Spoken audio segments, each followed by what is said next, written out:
Преди обяд, заедно с кмета Христов, обиколихме почти всички улици през целия град, да добиме впечатление от щетите от пороя.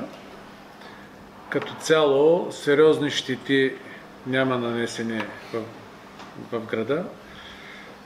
Запушени са част от шахтите, да речем някъде около 30% вследствие на пороя и наносите, строителни материали, камъни и така нататък, които са носени от водата, които в момента се отпушват от общинската фирма за строителство. Най-сериозно е било положението под двата моста, които са Симеон Велики и към ЖП прелеза. Там има доста наноси, които също ще бъдат изчистени, но водата се оттекла. Също на места има нарушена асфалтова настилка, която ще бъде възстановена. Ще видим причините, поради които е нарушена тя, дали от лошо изпълнение или просто от силния порой. Сериозни поражения няма в града, не е нарушена инфраструктурата на града. Действително с нощи аз влязох в града от южната страна по Ришки проход. Още с влизането в града малко след детелината ме пое вода, където много трудно изгадих с колата. И участъка от пътническия автотранспорт до бензиностанцията на Лукойл, водата беше много висока, може би около 3-40 см и колите се движеха много внимателно, имаше закъсали коли. Тоест там продължава да се е един голям водосбор на града. Втория водосбор, който се получава, господин Тодоров го подчерта, на двата моста. Третия водосбор горе Томбул, джамия и оборище. И още един четвърти водосбор, който също е много сериозен в района на автогарата и ЖП гарата, където улица Станционна. Там също се явява голям водосбор и стават много трудно проходимо. Тоест, тези точки, които ви споменах, се касаят за, може би, за бъдещи конструктивни промени в пътната структура на града. Проблеми по асфалтовата настилка имаме на улица Петра, на улица Шуменска комуна, но на Петра, той е в участъка от кръстовището, което е с булевард Велики Преслав и улиците Милен камък и Победата. В този участък е в долния край фактически на улицата.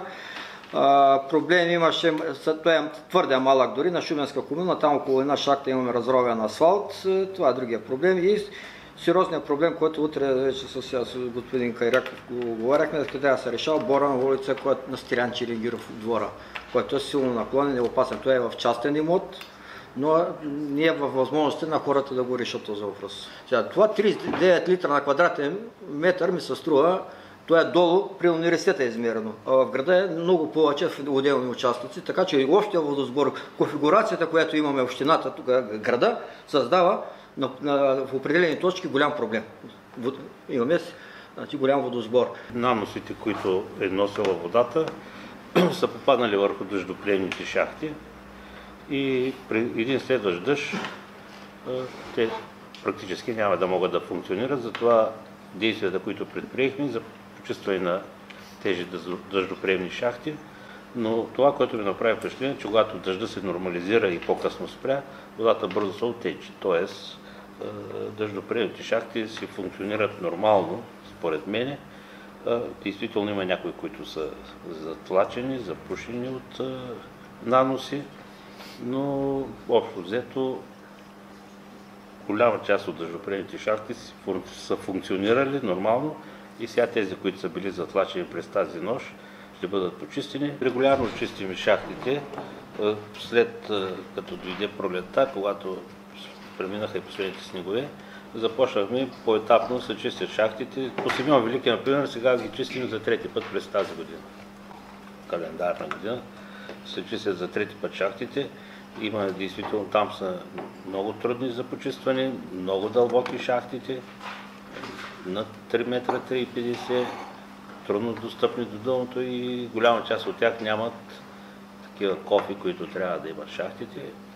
и е много трудно почистването на наносите, които са попаднали в шахтите.